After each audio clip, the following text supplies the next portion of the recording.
শান্ত জলরাশি যেন এখন উত্তাল হয়ে উঠেছে যুদ্ধের পদধ্বনিতে। আকাশে ভেসে বেড়ায় অদৃশ্য ভয়, আর তার নাম B2 স্টিলথ বোমারু বিমান। ডোনাল্ড ট্রাম্প লিখে চলেছেন ইতিহাসের এক নতুন চিত্রনাট্য। এক কাহিনী যেখানে যুক্তরাষ্ট্রের প্রতিটি বিমান, প্রতিটি রণতরী এক একটি শব্দহীন হুঙ্কার।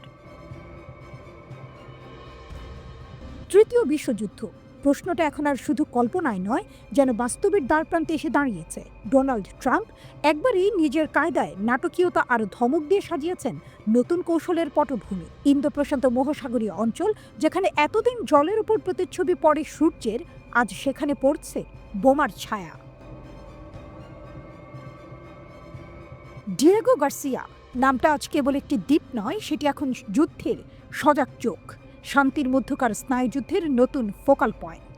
সেই দ্বীপের রানওয়েতে 6টি B2 বোমারু বিমান না, তারা শুধু দাঁড়িয়ে নেই, তারা চুপচাপ দাঁড়িয়ে থাকা এক একটি বজ্রগর্জন, যারা যখন আকাশে ডানা মেলে তখনই ঘুম হারায় শত্রুপক্ষ।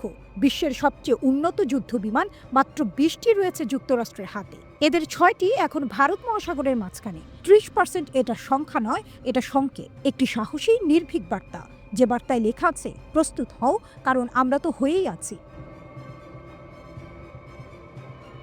এই মোতায়েন শুরু হয় যখন বিশ্ব তাকিয়েছিল ট্রাম্পের আরেক পদক্ষেপের দিকে, পারস্পরিক শুল্ক আরোপ, বিশ্ব অর্থনীতিকে তোলপাড় করে দেয়া এক চাল। বিশ্ব ভাবছিল এটাই বড় খবর, অথচ পেছনে পেন্টাগন তৈরি করছিল ইতিহাসের সবচেয়ে নিঃশব্দ এবং সবচেয়ে বড় বিমান মোতায়েন। সেটা ছিল এক নিঃশব্দ বজ্রপাত।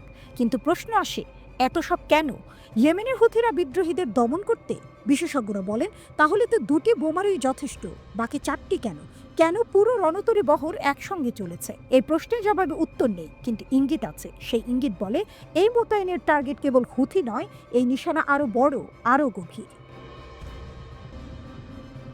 হয়তো ইরান কিংবা চীন কিংবা দুজনেই, হয়তো তৃতীয় বিশ্বযুদ্ধ নয়, কিন্তু তার ছায়া এখন স্পষ্ট।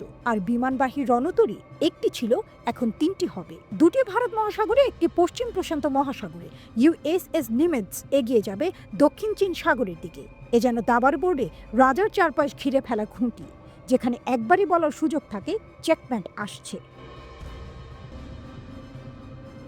পেন্টাগনের মুখপাত্র জানালেন অতিরিক্ত স্কোয়াড্রন আরও বিমান সম্পদ মোতায়েন করা হবে। এটা প্রতিরক্ষা জোরদার করার পদক্ষেপ, তবে নাম নিলেই না কেউ, না ইরান, না হুথি, না অন্য কোনো রাষ্ট্র। কিন্তু ইতিহাস বলছে যখন এত বড় প্রস্তুতি নেওয়া হয়, সেটা কেবল হুথির জন্য নয়, সেটা হয় বিশ্বব্যাপী ক্ষমতার ভারসাম্য বদলে দিতে। আর ট্রাম্প, তিনি নিজেই ঘোষণা দিলেন ট্রুথ সোশ্যালে, আমাদের জাহাজে গুলি ছুড়ো না, তাহলে আমরাও থামবো, না হলে আসল যন্ত্রণা এখনো আসেনি। এ যেন এক নেতার হুঙ্কার, এক যোদ্ধার ঘোষণা, শুধু শব্দ নয়, এ যেন রণভেরি, যা শত্রুর বুকে কাঁপন তোলে। আজ ইতিহাস থেকে দাঁড়িয়েছে এক নিঃশব্দ সন্ধিক্ষণে, যেখানে প্রতিটি বিমান, প্রতিটি জাহাজ, প্রতিটি পোস্ট এক একটি যুদ্ধের পূর্বাভাস। আর তার পরিচালক মার্কিন রাজনীতির চেনা মুখ ডোনাল্ড ট্রাম্প।